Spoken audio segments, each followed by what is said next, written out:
Good afternoon, everyone. Thank you so much for turning out. There he is. Start over again. Thank you, virtual audience. Thank you, live audience, for coming. This is really wonderful. We haven't seen Tasha live at the pen for since what, 2019?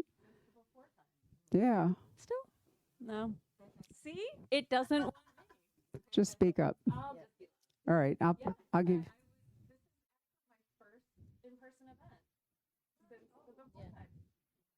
Yay. Now to. I love that. And by the way, since it's only me that writes the e-news and I can't often see my mistakes, Andrew will be here at 7 o'clock tomorrow, not 5 o'clock, because I put in 2 times by accident, but that's the way it goes. Anyway, with Tasha and her final appearance as our 2022 writer in residence is Sulari Gentill here from Australia, who has just at the Botanical Gardens touring with me discovered the boojum tree. Do any of you know the history of the boojum? It's an Australian tree at the Desert Botanical Garden. It looks like a giant parsnip upside down with a kind of flag, and it's popped in the garden. So for ages, there was like one boojum tree, and now there are various boojum trees all over. So I really recommend them if you go. They're quite funny. Are you surprised? I was surprised. I've never seen a boojum tree.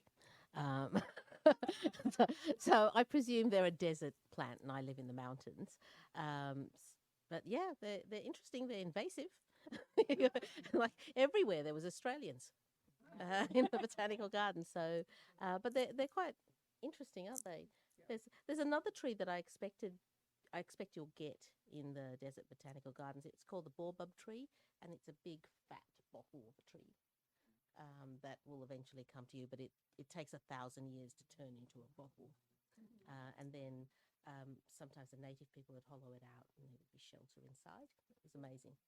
I'm not sure that the garden is there to save Australian arbory, but interestingly enough, the Phoenix Zoo, saved the Arabian oryx. I don't know if you know that, but the breeding program for the Arabian oryx was actually at the Phoenix Zoo, and now they've sent them back not all of them, but enough of them back, sort of like the Bronx Zoo saved the buffalo. The same thing. So the botanical garden here, I think, is engaged in saving the boojum tree, but I don't know if they're going to go for other species. But we're actually here to talk about Egypt. So there we go. And it's Lady Emily and Colin. And is this their 16th adventure? So as we know, Colin has an interesting and totally undefined role in British foreign and diplomatic history. And we followed them through many countries. I was reciting to Sulari all the places that we have been with Lady Emily, which include Pompeii, Vienna, Greece. No, was it Santorini? Yep. And various other places. So it's always fun to read Tasha's books and go to different places and go to them as a Victorian tourist. So anyway, I love that. So I'm going to hand the microphone over to Sulari, and when we get to going down the Nile, I'll come back. Thank you. Okay, so it's been my honour to read Tasha's book and be introduced to Emily and Colin. I'm a huge Agatha Christie tragic, so this is really down my line. So welcome. Lovely to be here. So 16th book. So you and Emily are soul sisters now? Yeah, okay. Yeah, that's the only thing Take that, and I can shout. Okay. Yeah, I every once in a while, I can only, first of all, the really embarrassing thing is that you said is that the 15th, it's the only reason I can remember it's the 16th is because I was doing an interview and the person interviewing me said, oh, this is the Sweet 16. So that's the only, because, you don't, when you start writing, well, first of all, you don't even know it's going to be a series. You desperately hope it will be, but you don't know. So you can't fathom it going on this long. So I feel really, really lucky and honored and privileged that you guys are still here reading these books. So because I'm new to the books, can I just take you back to the beginning where Emily and Colin emerged? And it wasn't Emily and Colin originally, was it? Emily was a widow. That's right. She was a widow. It's the only way you can be a young Victorian woman and do anything interesting. So And, who among us hasn't thought it would have been a good idea to have a first husband who would die and settle irrevocably upon you an enormous fortune? Right? I've played my cards very badly in real life, though. I mean, well not now, but, no, but Andrew's my second husband. He's safe.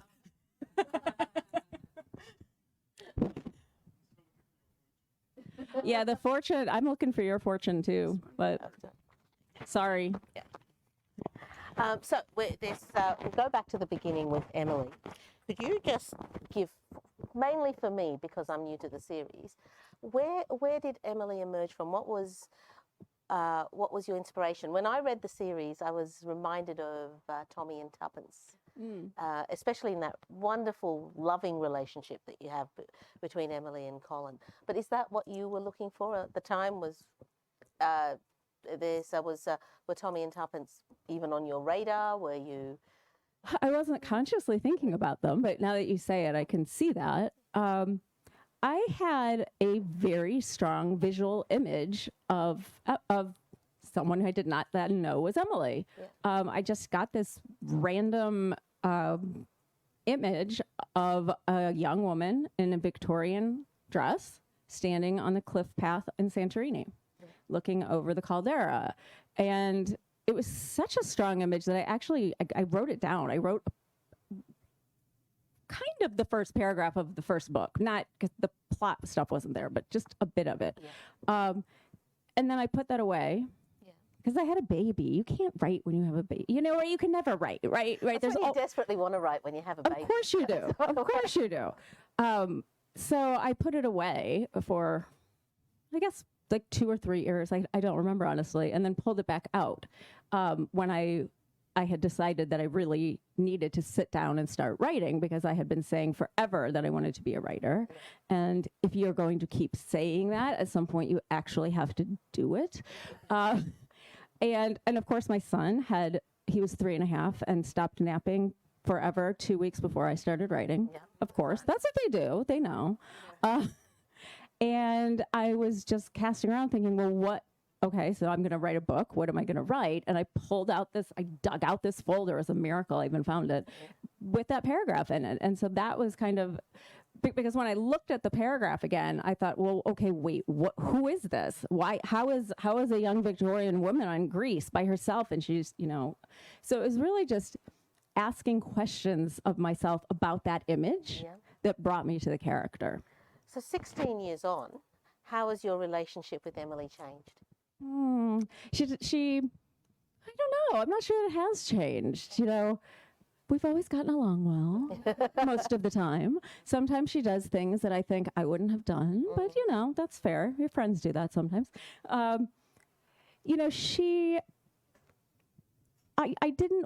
wanted her over the course of the series to grow up. Yeah. But not to change. I don't want her to be fundamentally different. Yeah. So there's that fine balance between, I just know that myself as a reader, I love long series. Yeah. And what you want is each year to open that new book and think, I'm back with my old friends, right? Mm-hmm. But at the same time, you don't want it to be exactly the same thing over and over and over again. This is where Andrew and his brother always say, you have to write the same thing, only different this time. But I wanted Emily to have an arc of character development that went beyond a single novel, that went through the series. So she's certainly, I think she's matured a bit. She's still very impetuous, but she's self-aware. She knows she's being impetuous, and it's kind of more that she's choosing it actively instead of just impulsively doing it. Yeah, well, that makes sense. As I said, one of the things that really captured me about the book was the relationship between Emily and Colin, which is lovely. They're an old married couple, really. They've got 8-year-old twins. 8-year-old twins at this stage. So they've been married for a fair while, but they do carry on like newlyweds, which is just charming. And that's so counter to the tradition of the crime fiction hero being lonely and bitter and did you set out to do that intentionally? I did. Yeah. I did, because there were several factors pulling into it. One, I just thought, why is it the books always have to have some brooding misery, will they, won't they, going on forever? And you just, so it's like sometimes it's fun, but sometimes it drives me crazy. So I thought, well, it would also be a challenge. Okay. What if you just want this couple to be happily married and that the drama of the novel isn't coming from will they, won't they, or who's behaving the whole time? Oh, which is lovely. That's something to look forward to. or not, depending how you feel about 9-year-old boys. Especially Henry. So let's get to this actual structure of this book. This is an unusual structure, though Barbara tells me that you have done this before, where it's a dual storyline. So it's not only Emily and Colin's story, but alternately we see the story of Merit. Is that how we say it? And Merit is a young woman in the year 2. Well, she's in, so the ancient Egyptians dated their calendars based on the year of the pharaoh's reign. Okay. So it's the second year of Ramses II's reign. Okay. Which is, translate to. I don't remember. Do you remember? What would that be? He's Middle or later dynasty. Ramses II is the pharaoh, I think I have this right, that lived into his 90s. Yeah. He had many wives and many children. He was an incredible builder. Yeah, the great builder. Yeah. And I'm trying to remember. is he maybe like 1800 BC? I can't remember. I should a couple remember. of thousand years BC. He was among the most powerful of all the pharaohs, and certainly. I think he was around the same time as Troy. Was the second longest reigning monarch. I had to ask myself if the one they're really thinking about, who was the first long. It might be Ramses II. It could be because he was in. I think he died at 91 or something. Well, and I've seen his mummy, and the thing that really gets me, I really admire him for it. He had impacted wisdom teeth. Because you see it in his mummy. And I thought, honestly, this man lived, for decades with like the worst dental. You wondered, boy, they were tough. Yeah. I mean, really tough. Yeah. Well, that's the problem about fantasizing about time travel, right? The dentists. Yeah. Yeah. I'm always aware when I write in the 30s that was before deodorant. And my characters are always showering. That's true. They do have a very high hygiene. I haven't really thought about it. It's because, yeah, I'm constantly aware there's no deodorant, and they're all wearing wool suits in an Australian summer. So, and I suppose, that's what Lady Emily and Colin are facing on the Nile. Well, there are a lot of baths going on. Yeah. So the second storyline, let's talk about that. So that's Merit, and she's a young woman. She's a sculptor, and her story is her. There's a separate mystery running through with her, which eventually connects back. So do you want to talk about where you found Merit, or how she? Sure.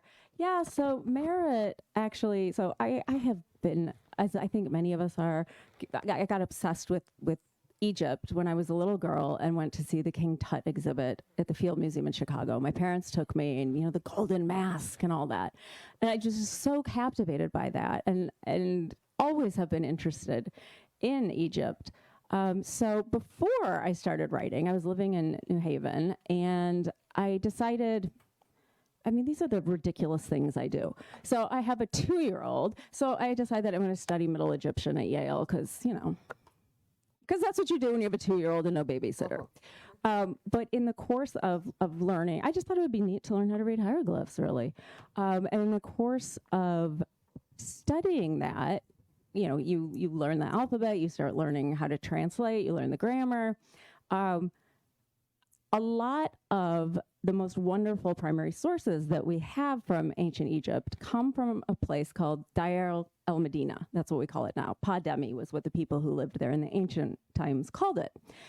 It was a village that was purpose-built by the pharaohs right next to the Valley of the Kings, and it was where the artisans who built the tombs lived with their families.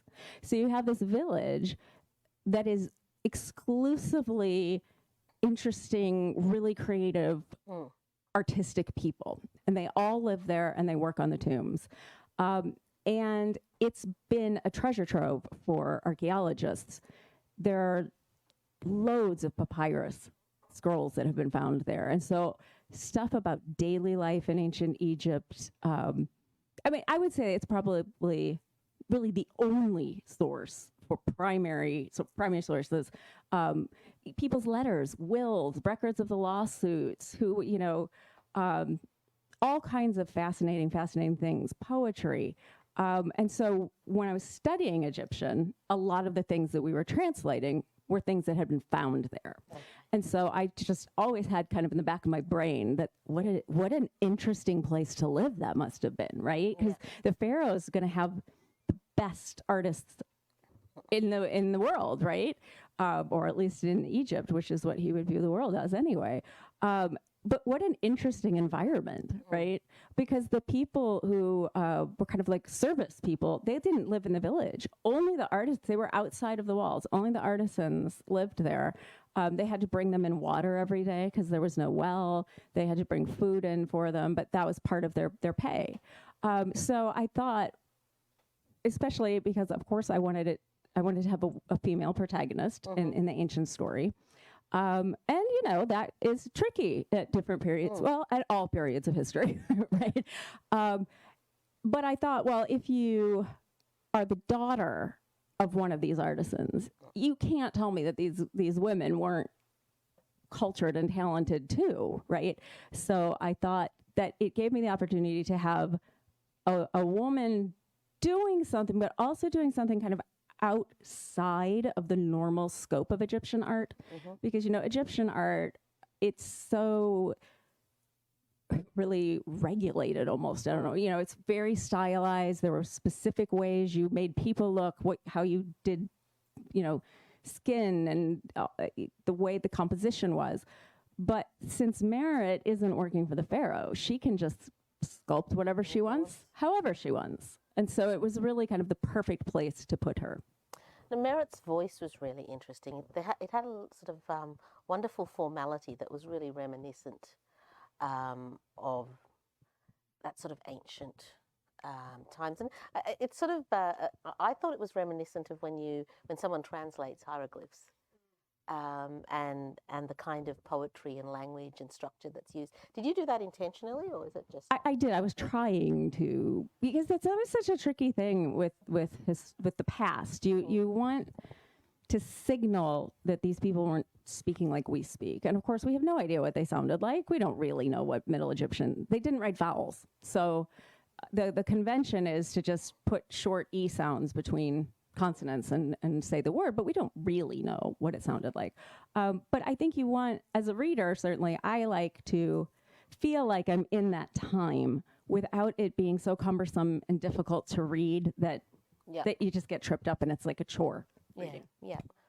We had that conversation about Scottish Gaelic sort of languages, so where it becomes a chore to read, maybe authentic, but it becomes very difficult to read if it's actually depicted in the way that it was. Well, I think that's one of the things with historical fiction. You want it to be authentic, but at the same time, sometimes it's too authentic and then people don't believe it. Yeah, because you're speaking to an audience of today, not an audience of Merit's time or the Ramesses period. So the Merit's narrative is it's a little bit like a Mean Girls sort of scenario going on. Do you want to talk a little? I'm sort of cognizant of not spoiling anything. It's hard. Yeah. So, but tell us a little bit about Sanura and Beck and how they feature into that story. Yeah. So Merit is a twin, and she's got a twin brother who's ever so slightly older than her, and hence eternally wiser. And, they are very, very, very close, as twins generally are. But now, at this period of time in Egypt, a young woman would get married way younger than a man. So Merit is already married and has a wonderful husband, but her brother is only now just getting married. And she doesn't like the girl. She's kind of one of these, beautiful people who think she's better than everyone. And, we all hate them. But she is really mean. But she's really mean. She's really just a mean. She is mean. Yeah. She is mean. And so when her family or her brother or even her friends are saying, you got to give this girl a chance, she is married to your brother, other people aren't seeing quite how mean she is. Yeah. And that creates a kind of a tension that plays into the ultimate resolution, about which I will shut up. And then a lot of stuff happens. Yeah, and a lot of stuff happens. So, writing historical fictions, so your entire career has been a historical fiction series? So far, yeah, it has. So what draws you to history as opposed to writing a contemporary piece or a... Well, I will say once in a while, I just think, gosh, it would be so much easier to write contemporary fiction. It'd be like kicking off a pair of 4-inch heels and not being able to, not having to think about, wait, could you use this word in 1892? Oh, no, not till 1897. But I think for me, I always felt like I was born in the wrong century, dentistry aside. I think when I was a little girl, it was really... Well, it was Little House on the Prairie to start. You know, I wanted to be a pioneer. I still want to be a pioneer. But I don't really want to steal anyone's land. So I guess that becomes awkward. That comes awkward fast. So, but then, then you start, as you get kind of more into the history, I can remember being 7 and I had this set of Godey's Ladies book, paper dolls. Yep. Oh, those dresses. And I just thought, why can't I live in a time where I can wear those dresses? I wasn't even But if you thought about the underwear. Well, I was just going to say, even the corset didn't put me off. The corsets didn't put me off. In fact, when I did a lot of theater in high school and college, and I was in many plays where I had to wear a corset. And you actually get used to it really fast. And you just always have perfect posture without trying. I mean, you can't really breathe, but I mean, hey.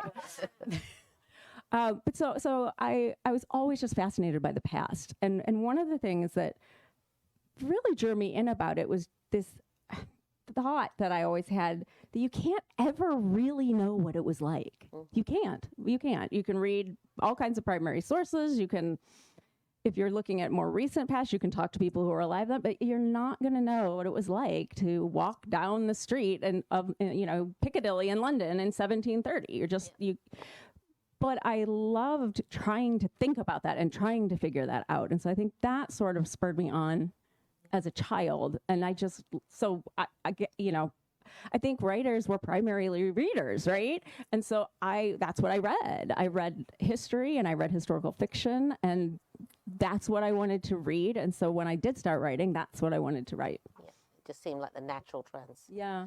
And I think also historical fiction is a great way to shine a lens on the present, because I think people are more open to ideas sometimes when they feel like they're at arm's length. You're not saying, look how awful we're all being today. You're saying, oh, look how awful these terrible Victorians are being. Look familiar. Yeah. People are more willing to, with that step removed, I think, to look at things. Yeah, they get out of their corners and start to look at the story. Yeah. So now this one takes place in the Nile. You had planned a trip to the Nile. What happened? Well, I don't know if you've heard of this, but there was this disease. Yeah, no, Andrew and I had booked this amazing trip to go. We're going to cruise up the Nile and go to Deir el-Medina and go to the Valley of the Kings and go to Luxor. And we thought we had pushed it far enough that we could maybe go. But then Omicron happened, right? Yeah. Right. So it just, and I mean, I guess we felt like, one, it was kind of just reckless to do. And 2, that was a time when it was still hard to get vaccines in a lot of the world. Yeah. And I sort of felt like, oh yeah, you need these Western people who are vaccinated waltzing through your, I don't know. It just seemed crass. It did seem crass. Yeah. So now I had to go back to that lifetime of thinking about Egypt and Barbara. Sorry. Sure. Yep, this one instead of this one. So it does sound like it's a wonderfully romantic thing to go down the Nile. I have done this 3 times, and what it really is a road trip, because Egypt has closed the Nile to navigation most of the way for tourists, because if you recall, there were terrorists that assassinated. I think it was a German group that was the one that was most seriously decimated.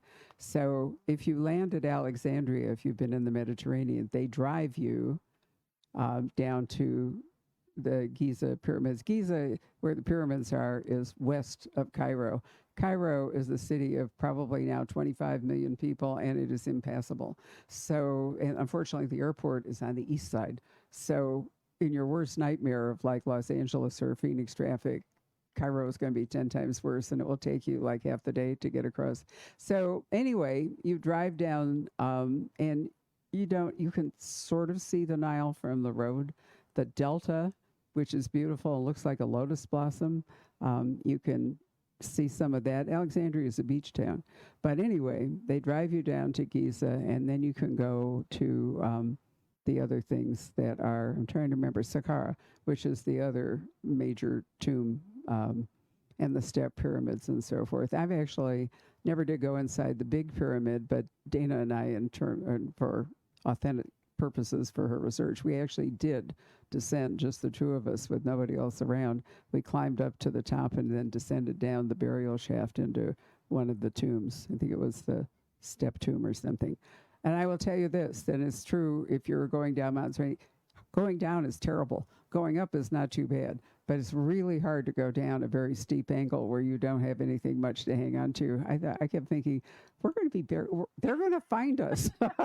These two strange, mummies in the bottom of this tomb. But anyway, that's how you get from Alexandria to Cairo. But if you go on what they claim is a Nile River trip, they fly you from Cairo to Luxor, and the only bit of the Nile you can go to on a ship is from Luxor to Aswan, which is basically a day and a half or a couple of days. The Aswan Dam prevents you from going further, but also the lower Nile below the Aswan Dam is now Lake Nasser. It's not really the river. So if you read Agatha Christie, Death on the Nile, she set sail from Aswan south towards the cataracts. You can't do that now. So what you can do is you can fly to Abu Simbel, or there are like little lake cruisers that you can take, but it's not a river trip, it's a lake trip. And eventually from Abu Simbel further south, I think the river kind of comes back in. And what's really going to screw it up is, I'm trying to remember which company, is Ethiopia, isn't it, has decided to dam one of the two rivers that make the Nile. There's the Blue Nile and the White Nile. And while I was there the last time, Sisi had a conference in Aswan with various African nations, and they were trying to figure out, like the Colorado River Compact is basically the same thing. What would happen if this dam in Ethiopia prevents the Nile waters from coming down like they normally do? The Aswan Dam has, in fact, prevented the silt, that annual renewal of land along the Nile forever. That's why Giza is based on a plateau way above the level of Cairo, because the pyramids and all would have flooded. So they went west to build it on a mesa, so that the river at its highest, when it would have its winter, it couldn't flood the tombs, or it would have ruined it. So that's the problem. And the other problem is that the wildlife can't travel back and forth now. So the hippopotami are stuck up on one side and, can't come back down and so forth. The hippopotami were actually the instruments of execution in Pharaonic Egypt. Hippopotami are the most dangerous animal in Africa. They don't look it, but they could really move and just trample you to death. And the Egyptians used to actually basically throw people to the hippos. There's a lot that we think would be true if we took a Nile trip, but isn't. On the other hand, it's a fascinating country to go to. And what I did the last time was, instead of trying to work out going on the boat, we just drove. We had a car and a driver that took us from Aswan back to Luxor, and it was great. And we kept detouring down to the river and seeing the temples and, doing all that stuff. But it was actually easier than trying to do the ship. So if you look at some of the ships, what they basically are floating spas. And, you can be out there in the Nile and you can be in a hot tub, or you can, have a massage. But it's not. It's really not what you think is going to happen. I don't know if Egypt will eventually relax, because there's no real reason you can't board in Alexandria and go to Aswan. You can't clearly go past the Aswan Dam, I mean, unless they blow it up, which wouldn't be a bad thing in a lot of ways. But, well, dams are a whole new subject that we could talk about. But there isn't any real reason, navigation reason, why you couldn't travel up and down the Nile. But they're not going to overcome the rest of it. And also, if you are an American tourist in Egypt, you have to have an armed guard escort. You can't go to the night market. You can't, they won't, because they're so worried that something will happen to you. They don't want another international incident, because it, would be terrible for tourism as far along with everything else. But aside from all that, there are lots of Victorian relics, because that, you all know that Thomas Cook basically in Victorian times are what started the travel industry. So he brought people to Egypt because A, people with tuberculosis could live there better, and B, the climate in England sucked. Right, Andrew? So if you were in Birmingham in January, you'd think, wow, I just as soon be in Luxor. It'd be wonderful. And I've sent Tasha the pictures. The Winter Palace Hotel, which is the Victorian luxury hotel in Luxor, which is the city that if you cross to the West Bank is where all the Valley of the Tombs and the Valley of the Kings and the Valley of the Queens and the Temple of Hatshepsut and all the rest of it is. The corridors in that hotel are as wide as this bookstore. I have never been in a hotel that looked like that. And the reason is because the Victorian women had these enormous, their clothing was huge. And they always, because of that, they had to travel with serious trunks and maids and so forth. So they built this hotel on a scale where all of that could happen. And it feels so fascinating today to do it. Even the tea room, when you go into it, the spacing around it allows for these women, to be in their clothes. And so you have to ask yourself, how comfortable would it have been to be a tourist in Egypt if you were in 14 crinolines? Not comfortable. Right. Not comfortable at all. Right. So Tasha's book basically takes you to the Valley of the Kings and the Queens. So Luxor would have been where the temples there, would have been where most of this is. Yeah, I don't really have them cruising up the Nile because, that's on the Nile. That was done. Well, they could have been cruising. They could have been. Well, and they had cruised. They had cruised. So they arrive in Luxor in the beginning of the first chapter. But I wanted it to be that they were just stationed in Luxor. And I think, going back to what you're saying about the terrible English weather and the trunks that they would bring, right? I mean, you get these amazing stories about, the Victorians and the Edwardians were such amazing travelers, but they would go to Egypt and, they would essentially have Fortnum and Mason supply all of the food that they needed. And they would go into the Valley of the Kings with this army of servants carrying all of these Fortnum's hampers and champagne, and they'd either set up a tent or go into a tomb and have their picnic, with all the good things from home. But they didn't have the cold rain, so you can see why they were drawn to Egypt with the weather.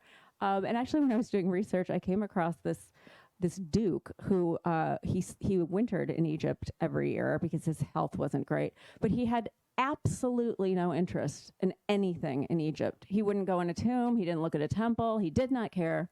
Never visited any of the sites. And there's a wonderful book, well, it's letters from, I think it's the physician that he had hired one year to come with him because he was so ill. He had to have a physician on hand all the time. Although it didn't seem like he was really that ill, because from the letters you see, like, the doctor really wasn't doing anything. I think it was more of an affectation than anything, possibly. But the doctor is he's young and excited, and he wants to go see all of the stuff. And the Duke's like, no, I'm good. Oh. Do you want to see the pyramid? No. Hey, there's a tomb. No. Hatshepsut? Nope. Wouldn't go anywhere. Oh. Just there for the weather. So if we go back to the story, you can keep that just for now. If we go back to the story of Colin and Emily and their adventures on the Nile, do you want to talk to us a little bit about the mystery that's set up and the death of Lord Dealey? Yeah. So actually, when I was you know, you figure out I always figure out where I want the book to be. Usually I figure that out first and then start thinking about story ideas. And because I wanted to do Egypt, the first thing I did was I thought, let's reread Death on the Nile, because I hadn't read it in a million years. And so I reread it. You know, you just forget how good those books are. They're so good. So then I decided that I should just read all of the Poirot novels, which I did in rapid succession. And it was just the most fun. It was so wonderful. And when I was reading one of them, I'm not maybe because it's too much like work. I don't, when I read a mystery, try to figure it out. You know, I want to just be carried along by the narrative and, you know. But one of those Poirot books, I just had this, I was like, oh, I think this is what happened. And I'm going to have to be cryptic or I ruin the whole plot. But I really thought that I knew what happened. I was completely wrong, of course. But when I got to the end, I thought, okay, I'm completely wrong, but that would kind of be a cool idea for a book. So that was how, so my wrong guess is the correct answer to what happens in this book, in this book. And then so I sort of had the idea of the plot, the kernel that I needed for that. But then I was trying to think about which of the, you know, because I've got a lot of secondary characters who've been in the different books, and I like to bring them back periodically. So I was thinking, who can I bring back? And we hadn't seen Colin's mother in a very long time. I think we haven't seen Colin's mother for probably 10 years or something. Well, she's a bit of, you know, she's not as bad as Emily's mother, but you know, she's not easy. And so I thought, okay. And actually, my agent then said to me, "What about Anne Hargraves?" I said, "Well, I was thinking the same thing. Okay, so we'll bring Anne back." And so when you know, it's embarrassing, but you know, you write a long series and you just can't remember everything. You can't. So the first thing I needed to do was go back and say, okay, find every time I'd mentioned Colin's mother, what had I said about her? Where does she live? What does she look like? What's her story? What's she do? And the thing that I had completely forgotten about her was that when she's first introduced in the series, we learn that she had spent the better part of a decade traveling around as an unmarried woman. Her mother had died and her father was eccentric and was happy for her to just travel. So that's what she did. She had no interest in getting married. But she went to Egypt, as of course she would, in the middle of the Victorian era. And at that point you could climb the pyramids. Well, usually you would hire some guides who would essentially drag you up the pyramid. She's halfway up the Great Pyramid. And she meets Nicholas Hargraves, Colin's father, and they're engaged by the time they get back down on sand.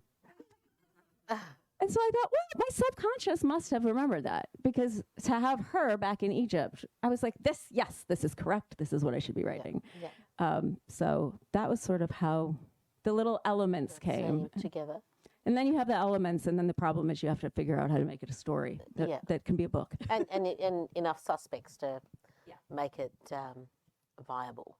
Yeah, and with this, because I had gone through and read all those Poirots, I really just got so in the spirit of it. I just wanted the book to be an homage to Poirot. And so there are a lot of little inside Poirot jokes, mainly from the books, but there is one TV reference. Oh. It's Cedric. Oh. Yeah. So there's a Nile crocodile that makes a brief appearance in the book who's called Cedric, of course. But that is because in the David Suchet series, I don't know if you remember, I mean, this isn't a crocodile, but Hastings is off in South America, of course, at some point, and he comes back with a stuffed caiman that he's brought as a gift to Poirot, who's utterly horrified because he does not want a dead caiman in his perfect apartment. But Hastings had named it Cedric. So, So I wanted, I wanted the feel of the book to feel more kind of Agatha Christie Poirot. Oh, it does, definitely. It jumps out at you in the beginning, and for we Christie tragics, it's just a delight to find, because the voice is really beautifully spot on without being a parody. Which is always the risk you take when you go to do a homage. It is, because you sometimes, it's so hard to, if you don't get it just right. And interestingly, as much as I was engaged with Colin and Emily, I found myself being more and more drawn by Merritt's story. And, you know, the temptation just to flick through to find out what happened was I didn't, but I was very good. Which you could. There's no law that says you couldn't just read, no you know, them law. all. You could separate them out if you wanted to. Yeah, but then you'd lose the lovely. You connection would, and I between the think two. when you're writing books with the two timelines, I find this every time I do it. I'll have something in say the Emily storyline that I'm not really sure why it's there, and Yeah. then 3 Merritt chapters later, I'll be like, oh, that is, you know, pulling us into the Merritt story. It's all so intertwined. It's just the subconscious is a wonderful thing. Yeah. So do I take from that you do plot or you don't? Oh, I do not plot. You're a pantser. Oh, yeah. Yeah.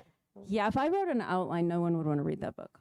Okay. It'd be like 1, go to Egypt.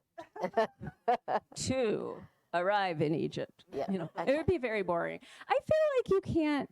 Well, for me, and the thing is with writing, you have to do what works for your brain. So you have to figure out what works for you, because what somebody else does is irrelevant. It only matters what works for you. And for me, I really think of it as when my son was little and I would sit on the porch and tell him stories.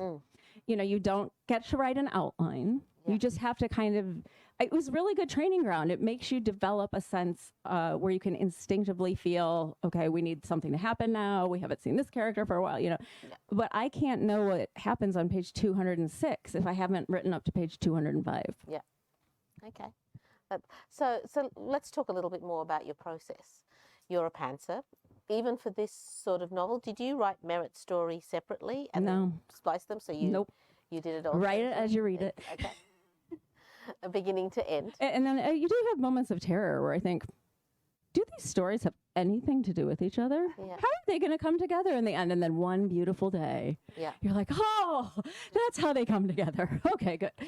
So your process otherwise, are you someone who sticks to a timetable, a word count, or do you just write when you feel like it, when you can? I for this book, I like to write in the morning.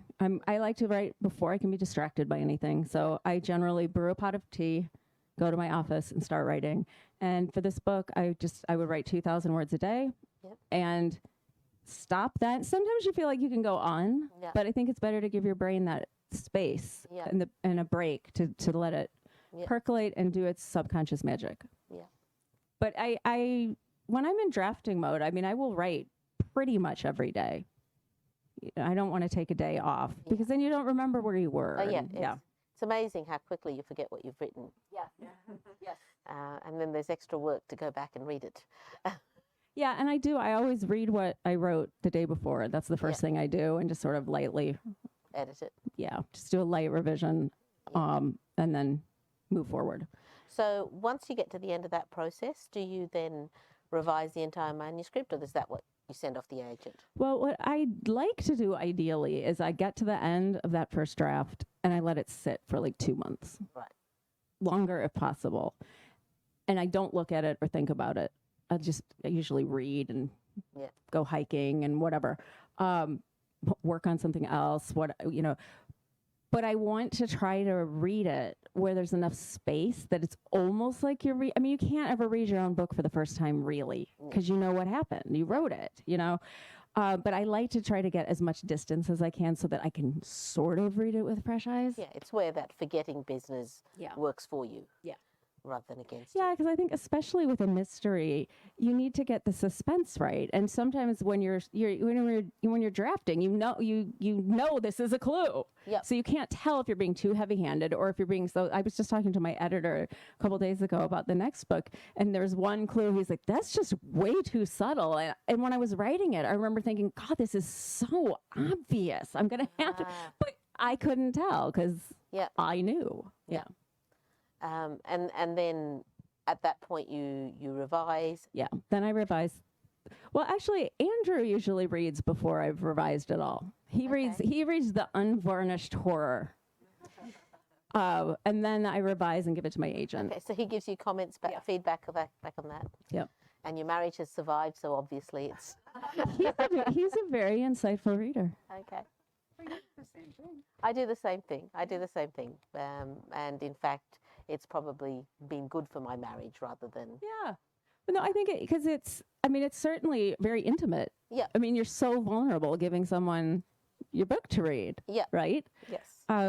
There's a wonderful line in a book by David Mitchell. Book's called Black Swan Green. It's about a little boy in the 80s in Britain who wants to be a poet, and he writes poetry, and he's given some poems to the editor of the Vicarage newsletter. But the line just says, so he's just handed the poems to her, and he says, when you give someone something you've written to read, you lie in your coffin, hand them a steak, and say, when you are ready. Wow. And I think that really is what it feels like, because you've poured your heart and soul into these pages, but you want someone. I know Andrew will tell me if it just absolutely sucks. You need somebody who will be honest with you, because you are not helping someone by blowing sunshine at that point. Yeah. And then, I mean, Ethis, how does that process work for you? I know sometimes Michael gives me advice that's very insightful and useful, and sometimes he gives me totally ridiculous advice. And you can tell the difference. I think I can tell the difference. Yeah, I mean, Andrew, I can't think of any. Have you ever told me something totally ridiculous? He often will say, this is probably ridiculous, but I think this. But I don't think you ever have actually said anything that was just inane. I mean, sometimes we'll have things where I'll think something is more interesting than he thinks, kind of thing. But he's really good with plot. Yeah. So he's very good with noticing if there's a hole. He's a very thorough reader. He will notice if you've changed the way you're describing someone or something. Yeah, he's good. If I could clone him, we would all have that fortune settled irrevocably upon us. Oh, there you go. You need a side gig when Richard is quiet. Yeah, no, I always find that Michael has some really insightful advice that's really good, but every now and then his personality takes over, and and he says things to me like, "This is a murder. You don't need this love stuff. Take it out." Oh, what the love stuff? So you've got to. Wait, is this why you have the every book is a romance? In the moment. Look, that isn't necessarily. I mean, my books aren't particularly. It's in the book. Yeah. But my books aren't particularly romantic. But if my husband had his way, there would be none of that. But It's all about the murder. I want to know. I want to know now in Woman in the Library if is it Leo is saying every book is a romance. Yep. Did that? He just said it, I mean, do your characters do that? They just do stuff. Yeah, sometimes they just say things and you think, oh, that's interesting. And you have no idea where it came But see, from. I wonder if that's where it came from. It could be. Yeah. Well, especially because he's not really right. Yeah, he's not really right. See, there's a lot of genius going on there. Yeah, exactly. So it could be. But, sometimes, I mean, and you look for that, for your writers your characters to actually take on their own agency. So at what point did you know that Emily had her own will outside yours? It was when I was writing the first book, and so she's this she's a widow of 2 years, so she's half out into society again, and she is having a dinner party at her house, and when it's time for the ladies to go to the sitting room for coffee, she says, "No, I am staying for port." And I remember, I can picture, I was in this literally garret apartment in New Haven, and I'm typing, and I'm thinking, oh, this is such a bad idea. What is she thinking? This is going to cause a lot of problems for me and for her. Yeah. But that was the moment, because I had never thought, oh, her thing will be that she drinks port. Yep. But her thing is that she drinks port. And she let me know that. Why don't we go back to the plot for just a brief moment? Just for fun. Right. I'll give you mine. So this one? Sure. Yep. Okay. That'll be great. So when we talked about this is, some of the critics said this is as if Agatha Christie rewrote Death on the Nile. I was actually not being rude. I was looking, you can't see it from here, but this is what Agatha Christie would have seen out of her hotel room. looking because she's below the Aswan Dam. So this is the Nile floating, and I have a ton of photos. There are a lot of them on our Instagram. You don't have to belong to Instagram, but if you go to our Instagram and go back to December of 2019, the photos that I took of Egypt, including the one of me at the bottom of the tomb shaft, are there. And so you can see it. But, and we read Death on the Nile. We packed Death on the Nile, and I'm trying to remember which Elizabeth Peters book. And then we took turns reading them as we traveled. So it was very cool. We started in LAX at the airport and went on from there. But anyway, it's a bit like Elizabeth. So they are assembled thanks to Lord Dealey, Emily and Colin's family, and various friends of Lord Dealey have been invited to this beautiful place and a banquet.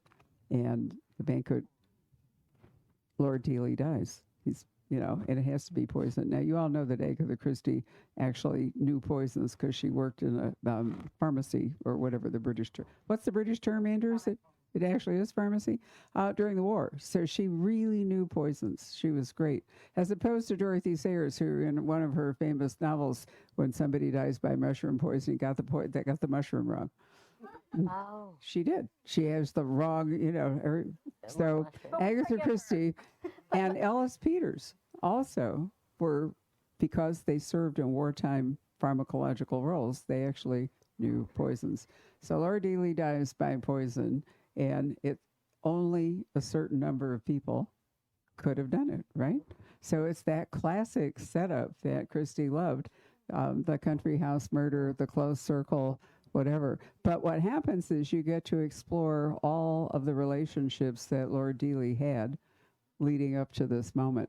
And that's, so your book is historical on two levels. We have Merritt's story, but you also have to go back and mine the whole life of Lord Dealey to figure out, what led to his death. So there's actually 3 whole story tracks in the book, if you think about it. Yeah. And I think you did it really well.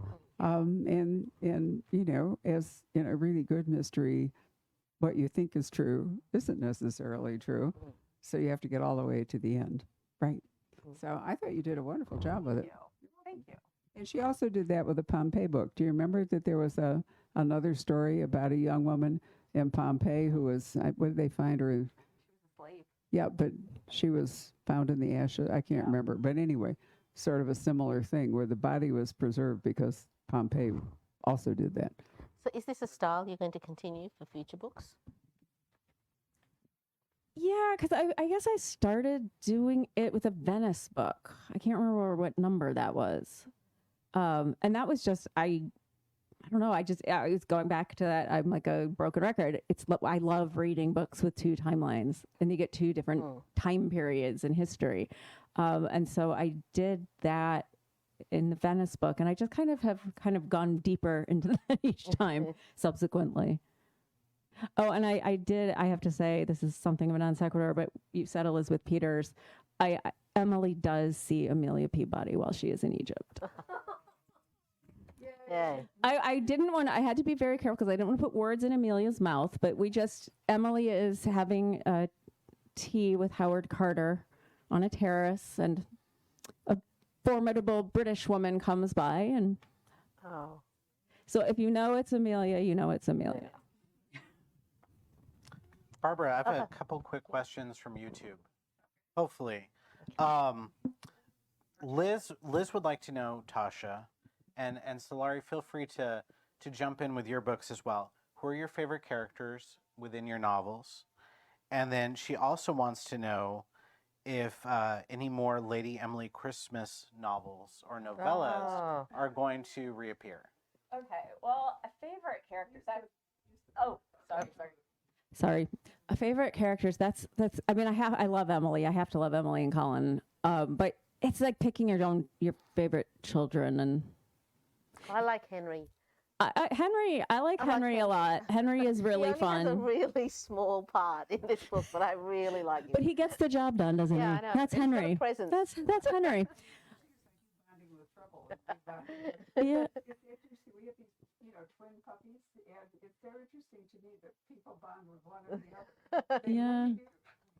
Yeah, and I mean, I've always loved Jeremy. He's really, really fun to write, the Duke of Bainbridge.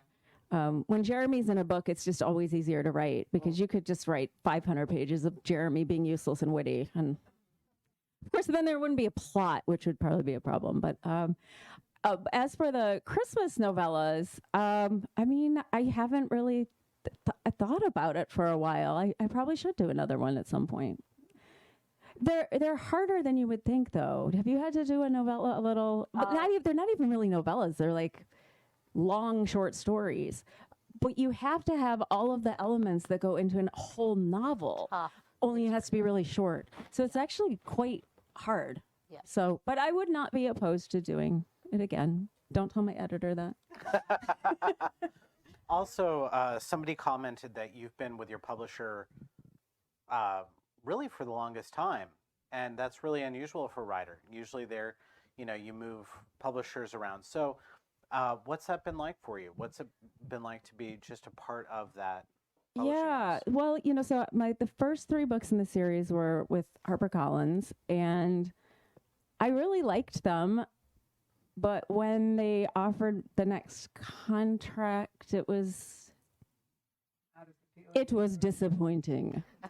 And so it was very stressful because I let the option. So you have your contract and there's an option clause in it. So you have your current publisher has a 30-day exclusive on the next book in the series. And so, we felt like we couldn't get to a financial place that we needed to get to. So we had to sit, and you can't show anybody else the manuscript for these 30 days. So we let the option expire, and that was, oh my God, that was so stressful. That was so stressful because you just think, what am I doing? Bird in the hand. I'm kicking the bird in the hand and praying there's another one in the bush. But fortunately there was, and I moved to Macmillan to Minotaur. And I love my editor. He's just wonderful, Charlie Spicer. He's a dream to work with. He's very insightful. He gives great notes, but he doesn't try to, he never wants to impose his vision on your vision. But at the same time, you'd be crazy not to listen to him. Because, and that's the thing with writing. I don't think it's ever good to write in a vacuum. You need people who didn't write the book to be able to look at it and read it and say, well, what about this? And have you thought of this? And I love that kind of that collaborative bit of it. And I think that's why, I adore Charlie. So yeah, we have done, that's a lot of books. Yeah. 13. Yeah. So we're working on the 14th one together right now. So, yeah, I think also it's, publishing can be frustrating, and we all wish we would sell more books. Well, except Andrew, who, sells all of the books. But, when you have a great relationship with an editor, that's really valuable. And also it's hard to move a series after 16 books. Yeah. That would be a hard sell anyway. And I don't know, you don't want to go to a new house and reinvent the wheel, really. Exactly. And then you have a backlist that's with another publisher. Yeah. It's Although awkward. I have to say, HarperCollins has been so good to my backlist. They Yeah? still are. They still run promos on my backlist. So they've been great. In the end, it wasn't an ugly divorce. So. Oh, wonderful. They're wonderful. I love them.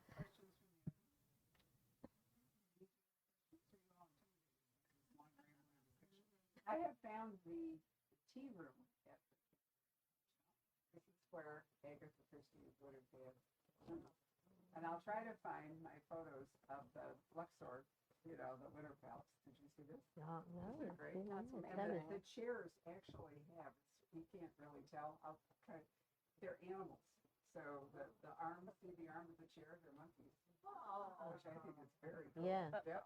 And can you see it? Oh, yeah. Well, you can't see the chair. It's too small. I wish I had a screen so I could put it up there. I want to thank my friend for bringing me into a new author. I'm very excited. And I'm interested to see that you studied medieval history, and I wonder if any of that should go in the book.